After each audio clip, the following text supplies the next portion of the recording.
स्वागत है आपका कुरुक्षेत्र में। मैं हूं आपके साथ विवेक शांडिल्य। भारत जोड़ो यात्रा 30 जनवरी को खत्म हो रही है और कांग्रेस अब अपना नया प्लान लेकर तैयार है। 30 जनवरी को महात्मा गांधी की हत्या हुई थी, इसलिए कांग्रेस ने खास तौर पर इसी दिन को चुना है। 30 जनवरी को कांग्रेस ने 23 विपक्षी दलों को साथ आने के लिए बुलाया है और कांग्रेस एक साथ और 23 को कुल मिलाकर 24 में 24 का एक गठजोड़ बनाने का सपना दिख रहा है कांग्रेस का कहना है कि उसने जिन 23 दलों को न्योता दिया है उनमें कोई भी दल बीजेपी की बी टीम, सी टीम या डी टीम नहीं है। यह इनविटेशन कार्ड अपने आप में एक बहुत बड़ा पॉलिटिकल स्टेटमेंट भी है, क्योंकि कांग्रेस ने ना केजरीवाल को बुलाया, ना ओवैसी को बुलाया, ना बदरुद्दीन अजमल को बुलाया, ना अकाली दल को बुलाया, ना बीआरएस को बुलाया। यानी कांग्रेस के मुताबिक अंदर खाने में ये सारी पार्टियां बीजेपी की मददगार हैं, उसकी कोई ना कोई टीम जरूर है। कांग्रेस ने न्योता देकर अपना काम कर दिया है, लेकिन देखना होगा कि 30 तारीख को इन 23 दलों में से कितने दल जम्मू कश्मीर में हाजिरी लगाते हैं। अखिलेश यादव पहले ही मना कर चुके हैं, मायावती खामोश हैं। राजनीतिक दलों को एक मंच पर लाने का कांग्रेस ने यह नक्शा तैयार तो किया है, लेकिन वोटर को पार्टी के साथ जोड़ने के लिए राहुल गांधी ने देश के नाम एक खत भी लिखा है और कांग्रेस हाथ से हाथ जोड़ो अभियान चलाने वाली है। पार्टी का प्लान है कि हर घर में एक लेटर ले जाया जाएगा। कांग्रेस 2024 के लिए दो फ्रंट पर एक साथ काम कर रही है। एक का चेहरा मल्लिकार्जुन खड़गे हैं और दूसरे का राहुल गांधी। जिन 23 दलों को न्योता दिया गया उनमें लेफ्ट भी हैं, ममता बनर्जी भी हैं, अखिलेश भी हैं, मायावती भी हैं। सवाल है कि क्या ये पार्टियां राहुल गांधी के झंडे के पीछे चलने को तैयार हो जाएंगी। सवाल यह भी है कि अपने राज्यों की राजनीति में ये कैसे एक मंच पर आ पाएंगे। क्या मोदी विरोध के नाम पर यह दल आपसी मतभेद बुलाने को तैयार हो जाएंगे। कांग्रेस ने भारत जोड़ो यात्रा के जरिए जो तपस्वी वाला नैरेटिव खड़ा किया था उसे तिलांजलि दे दी गई है और हाथ से हाथ जोड़ो अभियान को 100% राजनीतिक अभियान की तरह चलाने का ऐलान कर दिया है। आज कुरुक्षेत्र में हम इसी पर डिबेट करेंगे, लेकिन उससे पहले आपको सुनवाते हैं कि जयराम रमेश ने आज इस यात्रा को लेकर क्या कुछ कहा है। हाथ से हाथ जोड़ो अभियान में चार्जशीट होगा, राजनीतिक भाषा रैलियां होंगी, राहुल गांधी जी का खत है जो घर घर तक पहुंचाया जाएगा और स्पष्ट है कि हाथ से हाथ जोड़ो अभियान में हम चुनाव की ओर देख रहे हैं। 2023 में 9 राज्यों में चुनाव है और 2024 में तो लोकसभा के चुनाव होंगे। तो भारत जोड़ो यात्रा में हमने ये प्रयास किया कि थोड़ा चुनावी राजनीति से ऊपर होकर हम विचारधारा की राजनीति के आधार पर ही मुद्दे उठाएं। पर हाथ से हाथ जोड़ो अभियान जब आप लोगों भी देखेंगे और ये साफ दिखाई देगा, आपको भारत जोड़ो यात्रा में ये नहीं दिखाई दिया। सिर्फ राहुल गांधी जी के एक पत्रकार सम्मेलन में आपको ये दिखाई दिया जो उन्होंने ये हाथ उठाया था, पर हमारे सिंबल में, लोगों में कहीं ये नहीं दिखाई दे रहा है। हालांकि कांग्रेस पार्टी की भारत जोड़ो यात्रा है, पर हाथ से हाथ जोड़ो अभियान में स्पष्ट तरीके से ये दिखाया जाएगा।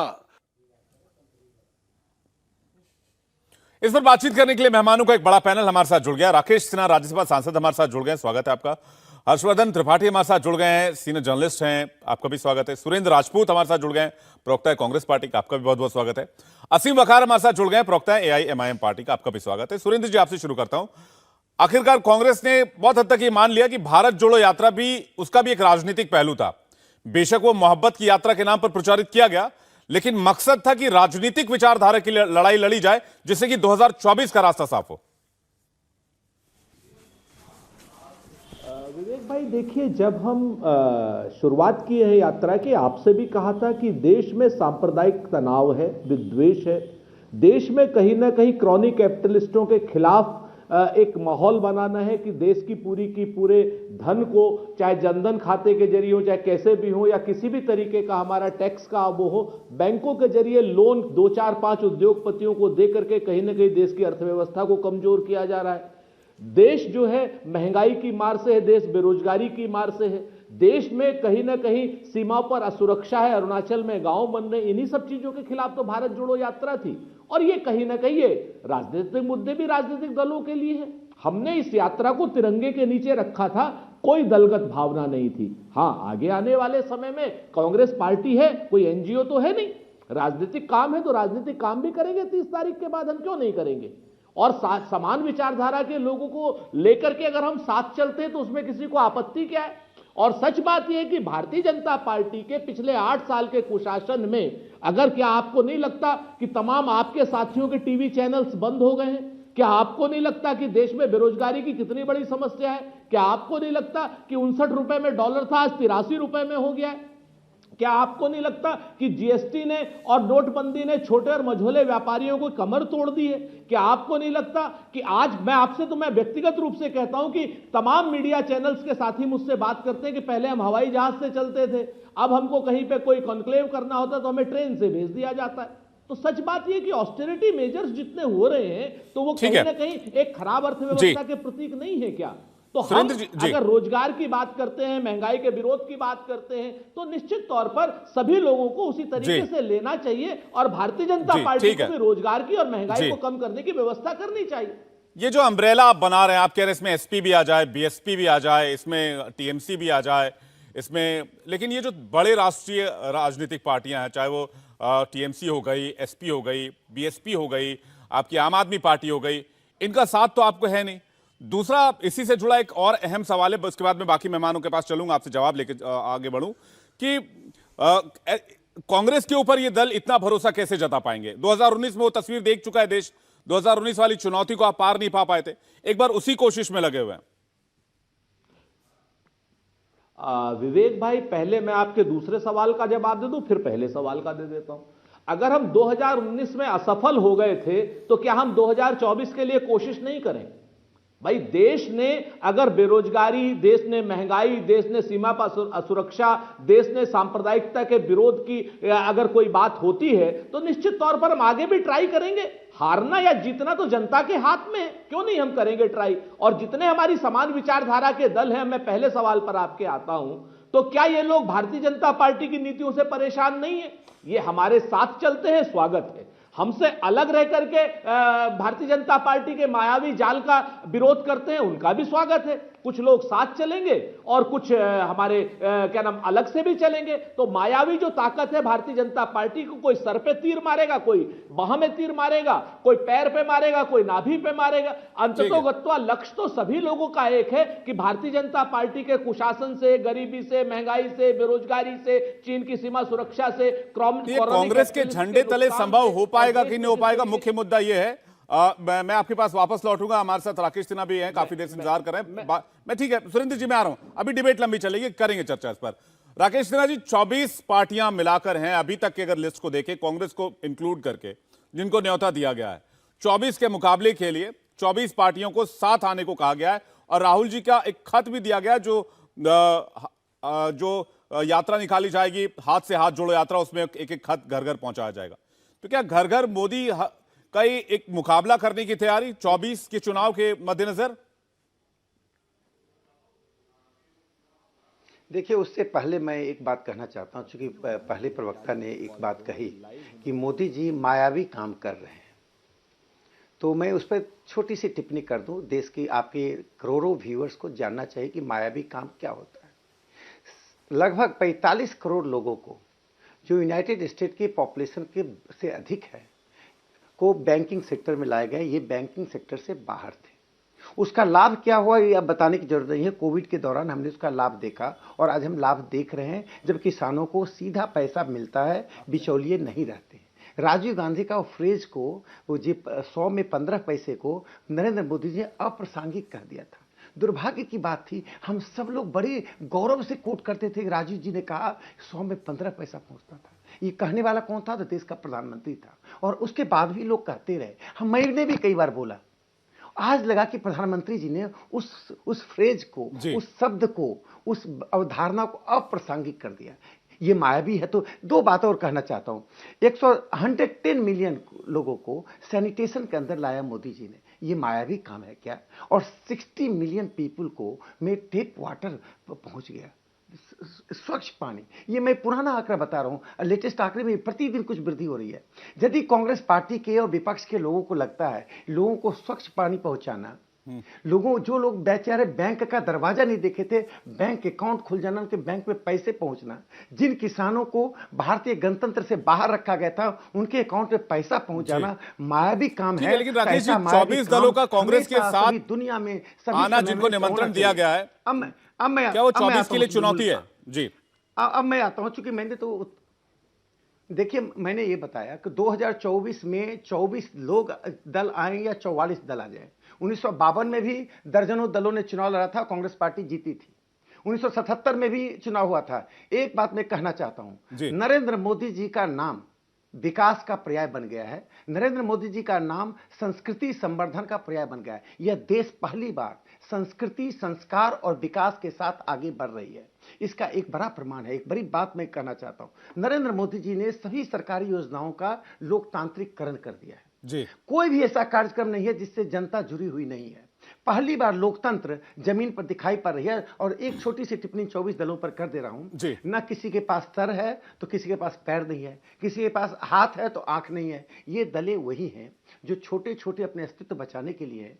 और अभी पूरी लड़ाई विपक्ष में मुख्य विपक्षी दल बनने की है। राहुल गांधी की चिंता इस बात की है कि कांग्रेस की जो अंतिम विरासत बची है दूसरी बड़ी पार्टी का, उसको बनाए रखने। ये लड़ाई बीजेपी से नहीं है, लड़ाई नरेंद्र मोदी जी से नहीं है, लड़ाई विपक्ष के भीतर मुख्य विपक्षी पार्टी बनने की। ठीक है, मैं इसका जवाब सुरेंद्र जी से लूं। हर्षवर्धन जी भी हमारे साथ हैं।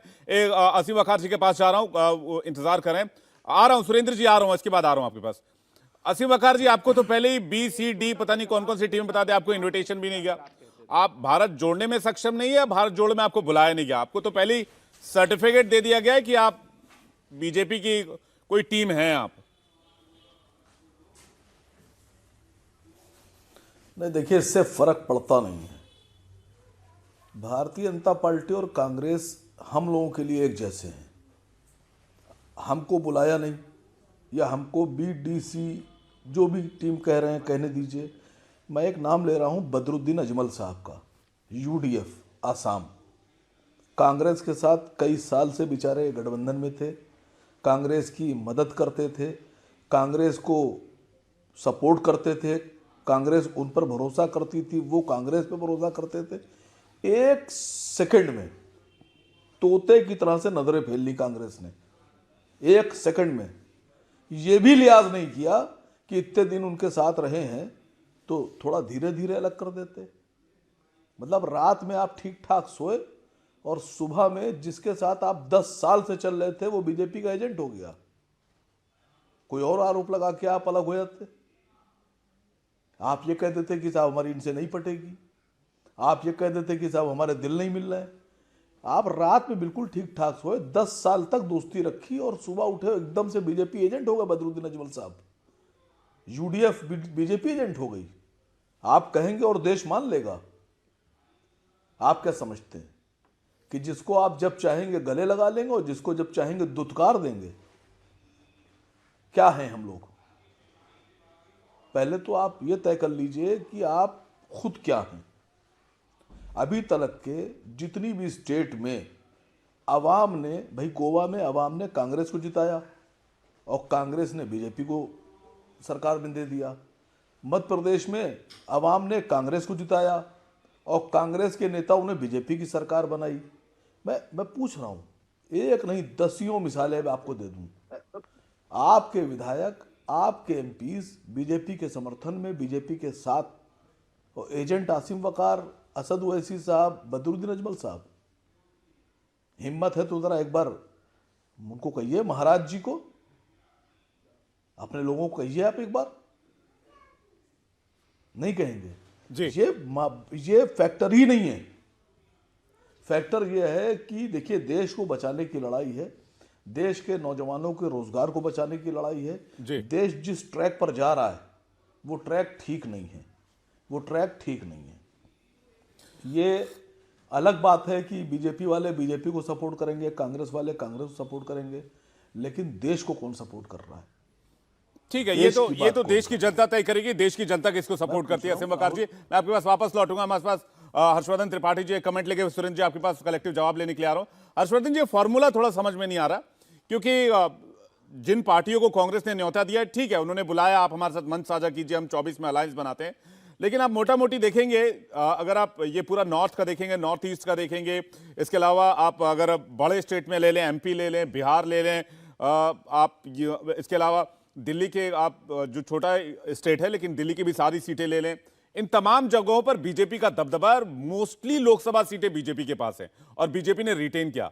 2019 में और बड़ी जीत हासिल की, 300 के ऊपर गए वहां पर।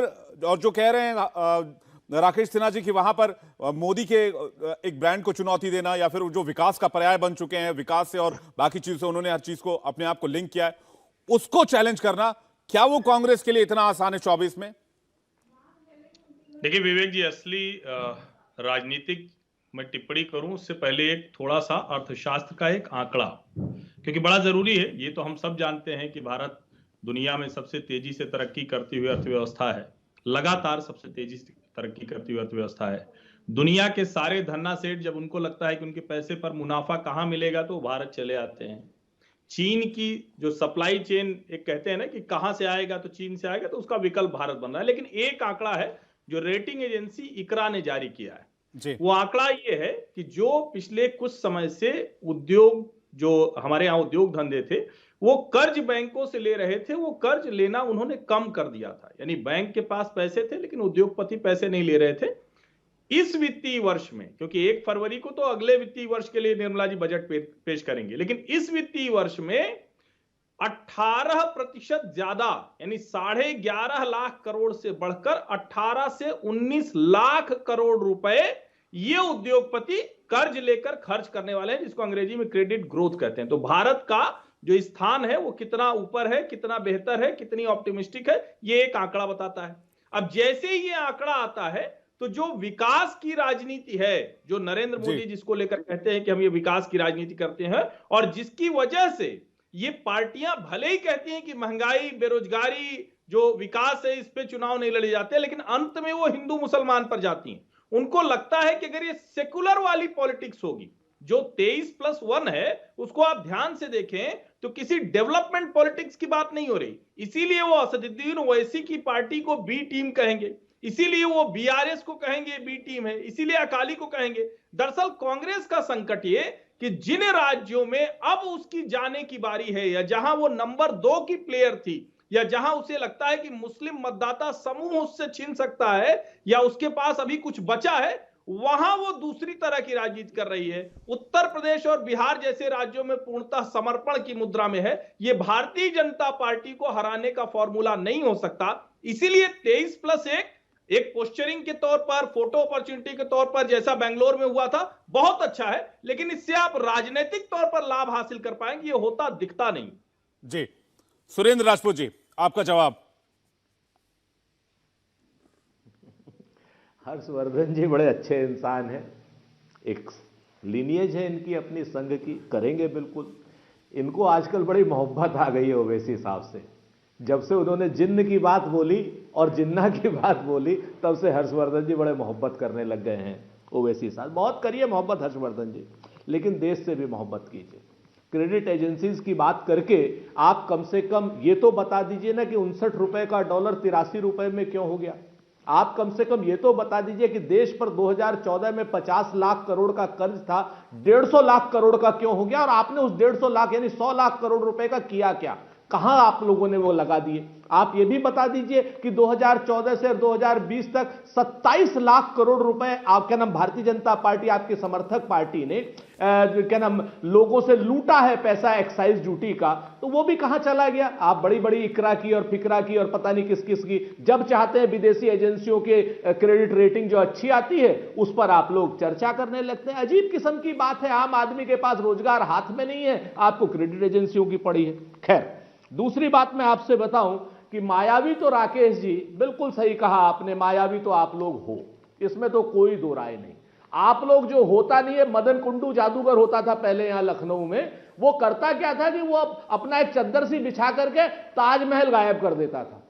बताता था कि साहब ताजमहल देखो गायब हो गया, गधा गायब हो गया, घोड़ा गायब हो गया, हाथी गायब हो गया, लेकिन असलियत में सब चीजें वहीं की वहीं हैं। आप आप लोग मायावी लोग हो, और मायावी शब्द जो है कोई गलत नहीं है। जैसे अभी राकेश सिन्हा जी ने अपनी माया बताई, तो ऐसे ही हम आपकी भी माया कुछ बता रहे हैं। सुरेंद्र जी, आप बेरोजगारी के दर में सबसे जी बताइए। कुंडू बाबू की कहानी रहने दीजिए, अभी बस इतना समझा दीजिए कि तेलंगाना में बीआरएस एआईएमएम को छोड़ दिया, आंध्र प्रदेश में टीडीपी वाईएसआरसी को छोड़ दिया, यूपी में बीएसपी एसपी का स्टैंड क्लियर नहीं है, ओडिशा में बीजेटी का स्टैंड क्लियर नहीं है, पंजाब में आप अकाली को छोड़ दिया, दिल्ली में भी आम आदमी पार्टी को दिया है, मजबूत है, एआईयूडीएफ से आपने किनारा कर लिया। 24 का फॉर्मूला क्या है, मैं ये समझना चाह रहा हूं। आप सबसे किनारा भी कर रहे हैं, कुछ बड़े दलों को सर्टिफिकेट भी दे रहे हैं और कहते हैं कि 24 में सब साथ भी आने चाहिए जो बीजेपी के खिलाफ काम कर रही है और बीजेपी के खिलाफ विचारधारा में रहती है। भाई पुराना सा शेर सुन लीजिए, कई बार आपके चैनल पे कहा है विवेक भाई, कहते हैं ना कि समंदर ये तेरी खामोशी कुछ और कहती है, मगर साहिल पे टूटी कश्तियां कुछ और कहती हैं। और मेरी आंखों ने देखे हैं इस शहर के कई मंजर, मगर अखबार की सुर्खियां कुछ और कहती हैं। बीआरएस हो, असदुद्दीन साहब की पार्टी हो, लड़े ना अकेले, हम कहां मना कर रहे हैं। अपने आप को नुमाइंदगी, जब आदमी किसी पार्टी की या किसी क्षेत्र की नुमाइंदगी करता है और वो गलत बात करके करता है, तो हमें नहीं चाहिए साथ, उसमें कौन सी दिक्कत है आपको। जिन लोगों का हमें साथ चाहिए, तो उन लोगों को हमने चिट्ठी लिखी, जिनका नहीं साथ चाहिए वो लड़ना चाहते हैं, जिसके साथ लड़ना चाहते हैं लड़े, हमें कौन सी, हमें उनके खिलाफ कोई कटु टिप्पणी नहीं करनी। वो लोग हमारे खिलाफ कटु टिप्पणी करते हैं। जैसे आज ओवैसी साहब ने कहा कि भाई 50 साल को कोई जिन्न है क्या, तो हम पूछ लें कि आपके पास जिन्नात हैं क्या, आप खुद में जिन्ना है क्या, आप 50 साल के बच्चे हैं क्या, आप कैसी बातें करते हैं, बिलो द बेल्ट वार करते हैं, भारत जोड़ो यात्रा पर आप बात नहीं करेंगे, आप जिन्न और जिन्नात की बातें करेंगे, ये कोई तरीका है। तो हमें नहीं करनी है आपसे बात, आप अपना लड़िए, हम अपना लड़ते हैं, इससे ज्यादा हम कुछ नहीं कहते। दूसरी बात, आप मुसलमानों के हिंदुओं के नुमाइंदे, ना भाजपा है ना एएमआईएम है। जी मैंने सुन लीजिए सर, थोड़ा सा आपने, चूंकि सब लोगों का सवाल मुझसे ही था ना विवेक भाई, तो अभी आप जो बात कहते हैं कि लोकतंत्र, अभी राकेश जैन ने कहा कि पहली बार सड़क पर आ, बिल्कुल सड़क पर पहली बार आया है लोकतंत्र 2014 के बाद। राकेश सिन्हा जी, आपने लोकतंत्र को सड़क पर रौंद दिया है। आपने क्या नाम, जितनी एजेंसीज हैं, जितने ही सुप्रीम कोर्ट के जजेस से लेकर के और सीबीआई तक, आपने पूरे अपने भाव का, प्रभाव का, स्वभाव का इस्तेमाल करके सारे के, चाहे इलेक्शन कमीशन हो, लोकतंत्र के लिए सुप्रीम कोर्ट को सड़क पे आना पड़ा, क्या नाम, आप बताइए सीबीआई में रात 1:30 बजे आप रेड मारते हैं, आप सारी संस्थाओं का आप संघीकरण कर रहे हैं। यह संघीकरण तो बिल्कुल लोकतंत्र को सड़क पे ला दिया है। इस बात से मैं राकेश सिन्हा जी की सहमत हूं।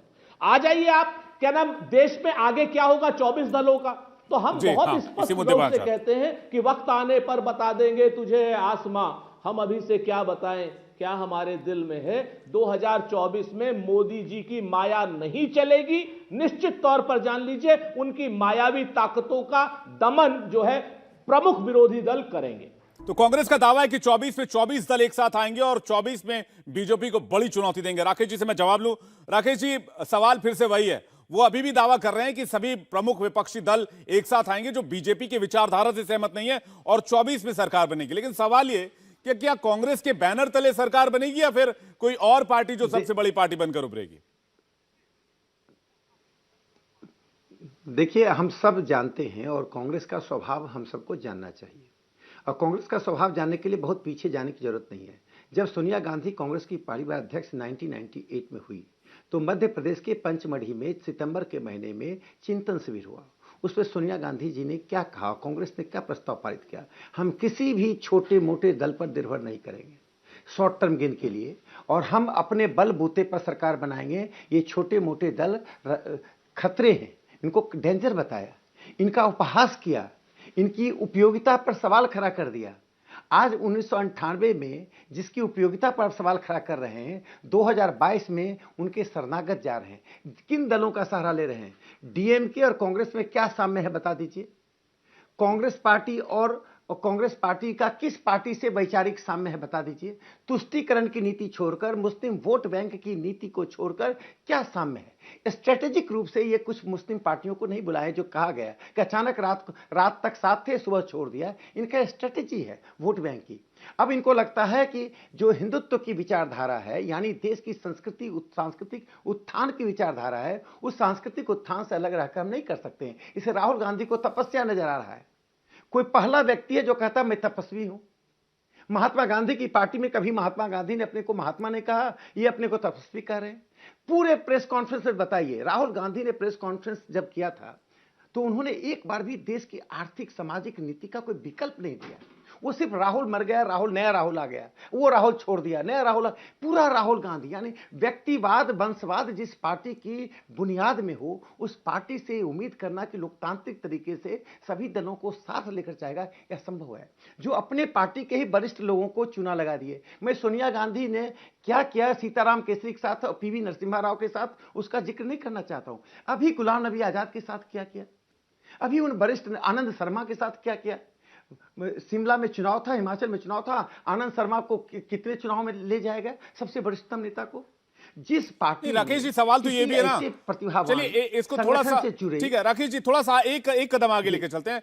अगर जिन दलों को कांग्रेस पार्टी ने खत लिखा या आने का न्योता दिया है, 24 में ये दल साथ आ जाते हैं, फिर आपके लिए परेशानी? देखिए, हम एक बात इतना जानते हैं कि देश की जनता सकारात्मकता के आधार पर वोट कर रही है। उसका मैं एक उदाहरण देता हूं। ये बता रहे थे कॉर्पोरेट हाउस का इंसॉल्वेंसी एंड बैंक्रप्सी कोड लाने का साहस की हिम्मत नरेंद्र मोदी जी ने 2016 में किया है। 18,800 एप्लीकेशन पड़े थे जो डिस्ट्रेस थे। 5,90,000 करोड़, 5 लाख करोड़ या 5.90 लाख करोड़ रुपए का रिकवरी था और सरकार ने 4 लाख करोड़ रिकवरी कर लिया है। 80 करोड़ जनता तक, 80 करोड़ जनता को यह बताना कि तुम इस गणतंत्र के हिस्से हो, तुम्हें किसी को हम अनाज के बिना मरने नहीं देंगे, नरेंद्र मोदी जी का संकल्प है। दूसरी छोटी सी बात मैं कहना चाहता हूं, जो कह रहे हैं कि लोकतंत्र सड़क पर आ गया। देखिए, जब पद्म अवार्ड, बस एक 30 सेकंड जब मैं बात समाप्त करता हूं, जब पद्म अवार्ड मिलता था तो हम सोचते थे ये कौन बड़े लोग हैं, कहां से आते हैं। अब लक्ष्मी कुट्टी केरल की खाली पांव चलने वाली 500 मेडिसिनल प्लांट को बचाया, उसको पद्म अवार्ड प्रदान किया। यहाँ जयंतिया है जो मेघालय में है, उसकी ट्रिनिटी सायो, उन्होंने हल्दी की उत्पादन के लिए महिलाओं का ग्रुप इकट्ठा किया, उसको दिया। तुलसी गौरा को दिया, बिहार के दिलीप पांडे को दिया जो 93 साल के हैं और मुफ्त में लोगों की चिकित्सा 60-70 साल से करते रहे। तो मैं कहना चाहता हूं कि लोकतंत्र का, गणतंत्र का तात्पर्य होता है सामान्य लोगों को गणतंत्र से जोड़ना। वह नहीं होता है कि दिल्ली के दरबार में सत्ता से बैठे हुए सिर्फ कुलीनों के आधार पर देश को चलाना। मोदी जी ने देश के गणतंत्र का लोकतांत्रिकरण किया है। ठीक है, सुरेंद्र राजपूत जी। 3-4 चीजें। राकेश जी बड़े अच्छे इंसान है, अब आजकल पता नहीं क्या हो गया, झूठे ही बोलने लगे। आप बताते कहते पहली चीज तो पचमढ़ी में हमने छोटे मोटे दल कतई नहीं कहा, बेइज्जती मत कीजिए देश के क्या नाम क्षेत्रीय दलों की। क्षेत्रीय दल कहा था, छोटे मोटे आप जैसे लोग कहते हैं। नंबर 1, इस तरीके से क्षेत्रीय दलों का अपमान मत कीजिए, क्षेत्रीय जातियों का अपमान मत कीजिए और क्षेत्रीयता का अपमान मत कीजिए। आप अपने बहुमत के अभिमान में इस तरीके से क्षेत्रीय दलों का अपमान करेंगे तो जनता आपको जवाब देगी। नंबर 1। नंबर 2, आपने वैचारिक साम्यता की बात कही, आप बड़े अच्छे इंसान। भाई बताइए ना, पीडीपी से आपकी कौन सी वैचारिक साम्यता है, अकाली दल से आपकी कौन सी वैचारिक साम्यता है। एक टाइम आपके 42 दल थे, आज कितने दल रह गए, जरा बताएंगे आप। इस तरीके की बातें आप करते हैं, इस तरीके की भाषा का इस्तेमाल करते हैं। आप इतने बहुमत के अभिमान में आ गए, नरेंद्र मोदी जी के तरह अभिमान में आकर के आप कम से कम धर्म का और जनता का अपमान तो मत कीजिए, लोकतंत्र का अपमान तो मत कीजिए। आप इधर उधर की बातें करके आप सीधे सीधे कहिए ना कि हमें बहुमत का अभिमान है, हमें लोकतंत्र को कुचलना है। हम 42 दल नहीं रखेंगे अपने साथ। अगर हम अपने साथ क्षेत्रीय दलों को रख रहे हैं तो आपको स्वागत करना चाहिए, जलिए मत। जाइए ना अपने साथियों के साथ कि जहां पर मोहन भागवत जी आरक्षण के विरोध में बयान देते हैं, इस्लाम के विरोध में बयान देते हैं, कहते हैं कि इस्लाम यहां रह सकता है, एक्स्ट्रा टेरिटोरियल उसमें करते हैं, वहां पर तुरंत आप एलिगेशन लगा रहे। लेकिन क्या यूपीए का आकार बढ़ा हुआ 2014 के बाद? क्या बहुत सारी क्षेत्रीय दल आपसे आकर जुड़े? अलबत्ता तो आपने तो सर्टिफिकेट बांटना शुरू कर दिया क्षेत्रीय दलों को कि भैया आप बी टीम हो, आप सी टीम हो, आप डी टीम हो, आप नहीं आ सकते हमारे साथ, आप ये नहीं कर सकते, आप वो नहीं कर सकते, हमने आपको नहीं बुलाया। हमारे साथ आप देखिए ना यूपीए में, विवेक जी आप तो एक जिम्मेवार प्रस्तोता है, आपकी तो देश विदेश में सुनी जाती है। बताइए, शिवसेना हमारे साथ जुड़ी या नहीं जुड़ी? जनता दल यूनाइटेड हमारे साथ जुड़ा? आपकी विचारधारा समान थी, शिवसेना आपकी विचारधारा समान है, जुड़ी? आपने विचारधारा की बात की, दोनों की विचारधारा समान है। एक मिनट पहले अभी जंपिंग मत कर। आपने क्षेत्रीय दलों के जुड़ने की बात क्षेत्रीय आपने विचारधारा की बात की थी, तो मैं उस पर भी आपसे पूछूंगा ना। मैं कह रहा हूं आपकी और शिवसेना की, आप शिवसेना की विचारधारा का समर्थन करते हैं भाई। अब सुनिए अगर आप, हाँ, शिवसेना की विचारधारा का हम पूरा का पूरा महाराष्ट्र के लिए समर्थन करते हैं, जब तक वो हिंदू मुसलमान की बात उसने हमारे गठबंधन में आने के बाद छोड़ दी, बहुत स्पष्ट रूप से। आप चाहे संजय राउत साहब का बयान देखिए, चाहे आप उद्धव ठाकरे साहब का बयान देखिए, आप कहीं पर भी उनकी 2.5 साल की सरकार में आपने सांप्रदायिकता की बात नहीं सुनी होगी। तो हम उसका समर्थन करते हैं। सुरेंद्र जी, आप भी कह रहे हैं शिवसेना ने हिंदुत्व का मुद्दा छोड़ दिया। मुझे नहीं लगता, मैंने शिवसेना की बहुत सारी रैलियां कवर की, इनफैक्ट शिवसेना के टूटने के बाद उनकी रैलियां कवर की, उन्होंने अपने हिंदुत्व का मुद्दा आज तक नहीं छोड़ा है। और आप बेशक उनका समर्थन दे, महाराष्ट्र में दे, महाराष्ट्र के बाहर दे, वो आपकी पार्टी का अपना फैसला हो सकता है। एक्चुअल में ऐसा राकेश सिन्हा जी को डिफेंड करने दीजिए ना विवेक भाई। आप मैं डिफेंड नहीं कर रहा, मैं तो तथ्यों पे बात कर रहा हूं। दे रहे हैं। हाँ, आपने जो सवाल, सर मैं तथ्यों पे मैं भी तथ्यों पर बात कर रहा हूं। आपने पूछा कि यूपीए का कुनबा बढ़ा, मैंने कहा हाँ बढ़ा। आपने कहा कि एनडीए का कुनबा घटा, मैंने कहा कुल जमा पूंजी सारे दल तो उनके भाग गए। आप इस पर त्रिपुरा में जिन जिन दलों से इन्होंने समझौता किया, पूछिए राकेश सिन्हा जी से। देशद्रोही लोगों से समझौता किया इन्होंने, जो लोग भारत का संविधान नहीं मानते हैं पूर्वोत्तर राज्यों में, उन दलों से इन्होंने समझौता। हर्षवर्धन त्रिपाठी जी से कमेंट ले रहा हूं मैं, ठीक है, मैं आपके आरोपों का जवाब ले लेता हूं, फिर मैं कुछ बोलूंगा, आप बोलेंगे हम डिफेंड कर रहे हैं। हर्षवर्धन त्रिपाठी जी कमेंट, उसके बाद मैं असीम वखार जी का आपके पास जा रहा हूं। असीम वखार जी वो कह रहे हैं कि यूपीए का आकार बढ़ा लेकिन एनडीए का कुनबा छोटा होता चला गया, और 24 में इसी का रिजल्ट देखने को मिलेगा। सवाल मुझसे पूछा है आपने? मैंने हर्षवर्धन जी से सवाल लिया, इसके बाद असीम जी आपके पास आ रहा हूं मैं। हर्षवर्धन जी, मुझे लगा असीम जी से आपने सवाल लिया। देखिए, मुझे लगता है कि ये जो पूरी बहस है, इसमें ये वाली बहस कहीं फिट नहीं होती है कि कितने राजनीतिक दल किसके साथ जुड़ गए हैं या किसके साथ घट गए हैं। मूल सवाल ये है कि क्या 2024 में राष्ट्रीय विकल्प के तौर पर नरेंद्र मोदी, भारतीय जनता पार्टी के सामने कांग्रेस और राहुल गांधी है।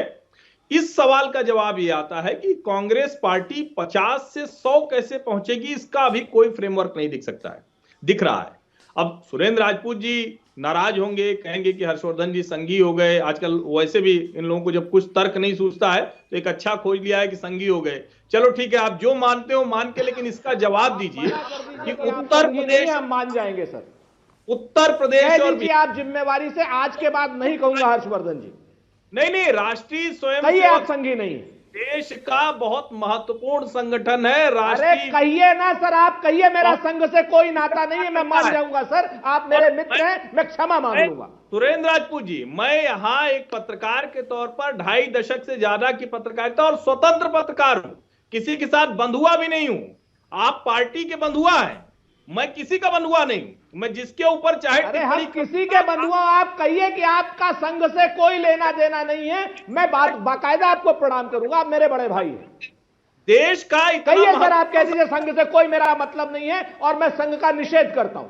कहे तो क्यों मैं, अरे राष्ट्रीय स्वयंसेवक संघ, सवाल ये नहीं है हर्षवर्धन जी और सुरेंद्र जी, सवाल ये है कि क्या 24 राजनीतिक दल, कह दीजिए मैं स्वतंत्र, नहीं, सवाल ये क्या 24 राजनीतिक दल राहुल गांधी को अपना नेता मानेंगे, कांग्रेस पार्टी को लीडिंग पार्टी मानेंगे अपना?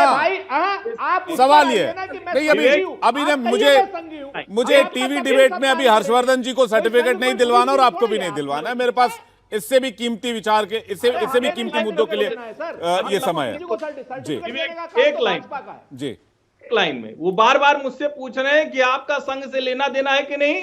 इस देश में जो भी राष्ट्रीय विमर्श के साथ खड़ा होगा उसका संघ के साथ लेना देना है, इसीलिए कांग्रेस पार्टी की दुर्दशा हो गई। अब इसके बाद आपको जो सोचना है वो सोचिए। और हमारी दुर्दशा छोड़िए, आप कहिए कि आप संघी हैं, हमारी दुर्दशा छोड़ दीजिए। हम तो कहते हैं हमारा जो हाल किया जनता ने किया, आगे ठीक है, अच्छा करेगी। ठीक है, आप बताओ। मोटे तौर पर सवाल ये, ठीक है हर्षवर्धन जी, मोटे तौर पर सवाल ये कि 24 राजनीतिक दल राहुल गांधी के नेतृत्व में 24 में आगे बढ़ेंगे। असीम वखार जी, इसका जवाब मैं चाहूंगा, फिर मैं राकेश सिन्हा जी के पास जा रहा हूं। असीम वखार जी। नहीं, मैं यहाँ सबकी बात सुन रहा हूँ। अभी हर्षवर्धन त्रिपाठी जी एक इकोनॉमिस्ट बन गए थे, पत्रकार के हटकर। उन्होंने कहा कि देश की इकोनॉमी बढ़ रही है, देश में तरक्की हो रही है, तो फिर गरीबी की रेखा के नीचे लोग कैसे आ रहे हैं? पहले आप कितने गरीबों को राशन बांट रहे थे, अब आप खुद कह रहे हैं कि नहीं अब नहीं, आप ओवैसी साहब 80 को राहुल करोड़ से गांधी का ज्यादा लोगों नेतृत्व को फ्री स्वीकार राशन होगा दिया। अगर आपको निमंत्रण दिया जाता है तो। मैं इस पर आना चाहता हूं। अब जो बातें हो गई उसको अभी छोड़ते हैं, देखिए, अभी इसी टॉपिक पर रहते हैं। पहले जसीम जी। नहीं, पहले सारी बातें कर लेने दीजिए। जी। पहले सारी बातें देखिए, जवाब सब दे देंगे अभी हम आपको। वक्त मेरा भी ना खराब कीजिए, अपना भी ना खराब कीजिए। हर साल लगभग 1.5 लाख लोग देश छोड़कर जा रहे हैं, बड़े बिजनेसमैन। 2015 से और 2021 तक का आंकड़ा देख डालिए तो आपको समझ में आ जाएगा कि 10 लाख लोग लगभग देश छोड़ चुके हैं। दूसरी बात, बांग्लादेश की जीडीपी, छोटा सा मुल्क है, बहुत छोटा था, बहुत गरीब, वहां कारोबार ज्यादा लग रहे हैं, हमारे यहाँ से हट रहे हैं। हमारे यहाँ गरीबी की रेखा के नीचे लोग ज्यादा पहुंच गए हैं। 80 करोड़ लोग ऐसे हो गए जिनके पास राशन नहीं है, सरकार को देना पड़ रहा है। अब आता हूं इनके ऊपर। अभी कांग्रेस प्रवक्ता ने कहा कि देखिए हमारा कुनबा बढ़ा, हमने जेडीयू को साथ लिया। जेडीयू को साथ नहीं लिया, आपने भारतीय जनता पार्टी के एजेंट को साथ लिया, और कोई गारंटी नहीं है जेडीयू की कि कल वो फिर वापस बीजेपी का एजेंट बन जाए।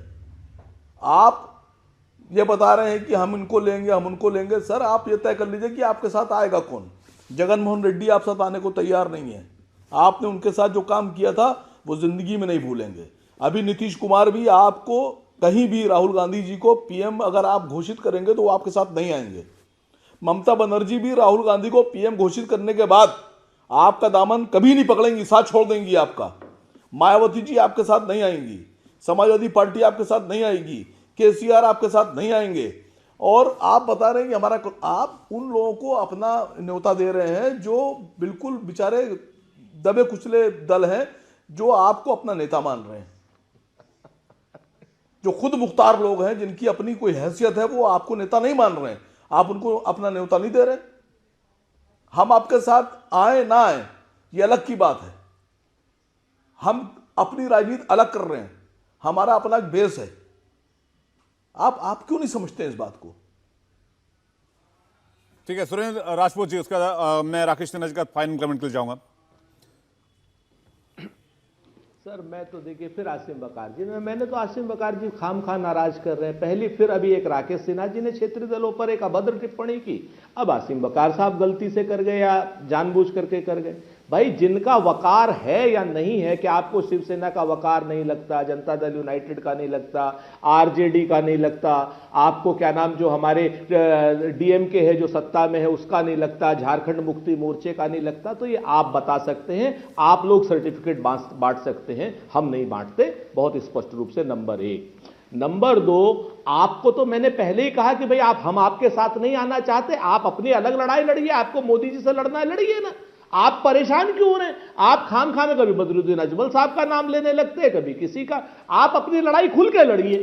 सुरेंद्र जी, लेकिन जो पैनलिस्ट सवाल उठा रहे हो कांग्रेस की वकार का उठा रहे हैं, वैसे ही आप एएनआई को भाषण दे दीजिए। सुरेंद्र जी, कांग्रेस की वकार की बात हो रही है जी।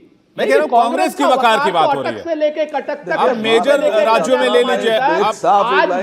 आज भी कोई दूसरी पार्टी हमें बता दीजिए जो भारतीय जनता पार्टी से लड़ रही है। भारत जोड़ो यात्रा करके राहुल गांधी जी देश की लड़ाई नहीं लड़ रहे हैं। राहुल गांधी जी कांग्रेस को बचाने की और खुद की अपनी जो उनकी खोई हुई प्रतिष्ठा है उसको बचाने की लड़ाई लड़ रहे हैं, और वो लड़ाई उन्होंने भारत जोड़ो यात्रा का नाम दे दिया।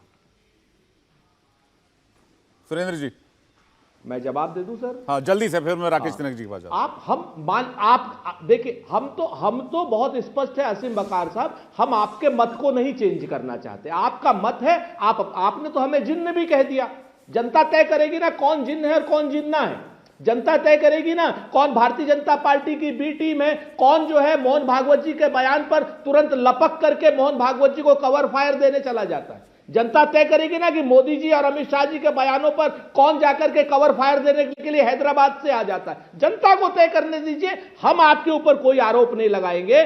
बी सी डी टीम जनता अपने आप तय करेगी। आप मान लीजिए कि भारत जोड़ो यात्रा राहुल जी के लिए ऐसी है, फलाने के लिए कांग्रेस के लिए वैसी है, लेकिन हम तो जानते हैं कि भारत जोड़ो यात्रा क्रॉनिक कैपिटलिस्टों के खिलाफ है, महंगाई के खिलाफ है, बेरोजगारी, लेकिन मकसद तो राजनीतिक विचारधारा ही था ना सुरेंद्र जी। अब ये बात तो जयराम रमेश जी ने भी मान ली, अभी मान लीजिए। मैं राकेश सिन्हा जी फाइनल कमेंट है ना, उसके बाद फिर मैं डिबेट क्लोज करूंगा। राकेश सिन्हा जी, 24 में अभी भी बहुत मतांतर हैं 24 के चुनाव को लेकर, इसलिए आप लोग कुछ नेता विपक्षी एकता को पक्षी एकता भी कह देते हैं कि जब मौका तो सारे पक्ष निकल लेते हैं पेड़ छोड़कर। 24 के चुनाव में जिनको भी न्योता दिया गया है सभी क्षेत्रीय दल और बड़े दल हैं। जी देखिए, एक कहावत है, एक अनार 100 बीमार। यही हाल विपक्ष की है। नीतीश कुमार जी अपने को प्रधानमंत्री घोषित कर चुके हैं, केसीआर अपने को प्रधानमंत्री से कम नहीं मान रहे हैं, और जितने क्षेत्रीय दल हैं उनमें सब में महत्वाकांक्षा है कि भारत की में जब राजनीतिक अस्थिरता हो तो उसका लाभ होकर उसका नेता प्रधानमंत्री बन जाए। लोकतंत्र में महत्वाकांक्षा रखना खराब बात नहीं है, लेकिन भारत की राजनीति को दलदल में ले जाने की महत्वाकांक्षा रखना देश की एकता, अखंडता, देश की लिबरल डेमोक्रेसी के साथ खिलवाड़ है। दूसरी जो एक महत्वपूर्ण जो राजनीतिक परिस्थिति बदली है कि हमने जो देश में साबित कर दिया है कि ओवैसी और अजमल की राजनीति जो करेगा वो उसके लिए सुसाइडल होगा, उसके लिए आत्मघाती होगा। इसलिए देखिए, ओवैसी अजमल को ये जिनके दोस्त थे, जिनकी विचारधारा को लेकर चल रहे हैं, आज ओवैसी अजमल से बाहर भाग रहे हैं। और तीसरी बात मैं पूछना चाहता हूं, कांग्रेस पार्टी कितनी विचारहीन पार्टी है। संगठन तो इसके पास बिहार, उत्तर प्रदेश, 2 बड़े राज्य में है ही नहीं, 5 कार्यकर्ता इसके पास नहीं है। जहां तक विचारहीनता की बात है, जिस बाला साहब ठाकरे जी और सोनिया जी के बीच टकराव हुआ, कांग्रेस और शिवसेना के बीच टकराव हुआ, आज सत्तावाद कहां तक ले जाती है। ये शिवसेना को डिफेंड कर रहे हैं। शिवसेना को आप डिफेंड कीजिए, लेकिन शिवसेना खुद अपनी विचारधारा को छोड़ रही है। तो सत्तावादी राजनीति और विचार आधारित राजनीति, ये दोनों की लड़ाई है। और नरेंद्र मोदी जी के सामने इस देश का कौन नेता खड़ा होकर हाथ जोड़कर विकल्प बन सकता है। ठीक है, ये आप बता दीजिए। ठीक है सुरेंद्र जी, 5 सेकंड। हाँ, सिर्फ देखिए, हमें विचारधारा की बात वो राकेश सिन्हा समझा रहे हैं, वो संघ और वो भाजपा समझा रही है, जो 1977 में जिन्होंने अपनी पार्टी का विलय जनता पार्टी में कर दिया था, विचारधारा का विलय जनता पार्टी में कर दिया था, सिर्फ सत्ता प्राप्त करने के लिए। इतने सत्ता लोलुप लोग और अंग्रेजों से 60 रुपए की पेंशन लेने वाले लोग राकेश सिन्हा, लेकिन वही 303 सीट की मेजॉरिटी के साथ 2014 के बाद से सुरेंद्र सरकार भी तो उन्हीं की चल रही है। विचारधारा की लड़ाई में यानी कि आप हार गए, फिर आपकी हार हुई, चल रही है। जनता ने उनको आशीर्वाद दिया, उनकी सरकार बनी। लेकिन अब देखने वाली बात यह होगी कि आपके न्योते को कौन कौन स्वीकार करता है। बहुत बहुत धन्यवाद आप सभी का हमारे साथ डिबेट में शामिल होने के लिए, कुरुक्षेत्र में हिस्सा लेने के लिए आप सभी मेहमानों का बहुत बहुत शुक्रिया, दर्शकों का भी बहुत बहुत शुक्रिया। इंडिया टीवी हर वक्त हर जगह डाउनलोड करने के लिए सर्च करें India TV news Google play store या ऐप स्टोर पर।